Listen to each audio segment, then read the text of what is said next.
during the early period of the longbow in English history, they started out probably 60 pounds, and they weren't necessarily used in warfare early on. I mean, maybe in small skirmishes throughout England, but I think it was Edward I that decided we needed to kind of build up a National Guard. So I think it was 1265, they came out with something called the Statute of Winchester, which made any male from, I think, 16 to 60 had to own and practice with a longbow.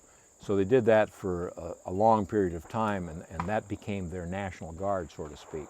And then eventually, some of the countries that were using crossbows that could kind of outshoot the 60, 70-pound bows, the king at that time, and again it could have been Edward's son, said, well, why don't we begin paying a standing army, and all these people will be to shoot and practice with heavier and heavier bows. And that's how over time bows got up as strong as 120, 140, 160 pound pull.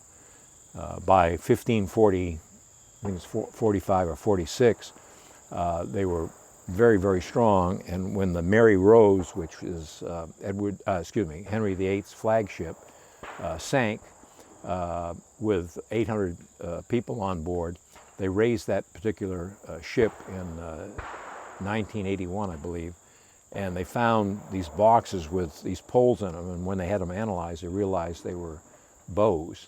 And when they figured out what the poundages were, they were way up there, like 140, 160 pound pull, because they could put archers up in the rigging, and the opposing ship or the officers could be picked off at hundreds of yards. Wow. So very, very interesting. We almost had bows in our American history. Benjamin Franklin, before the French actually allied with the rebel Americans, we didn't have a whole lot of armament, of course. They were, a lot of them were kept by the British.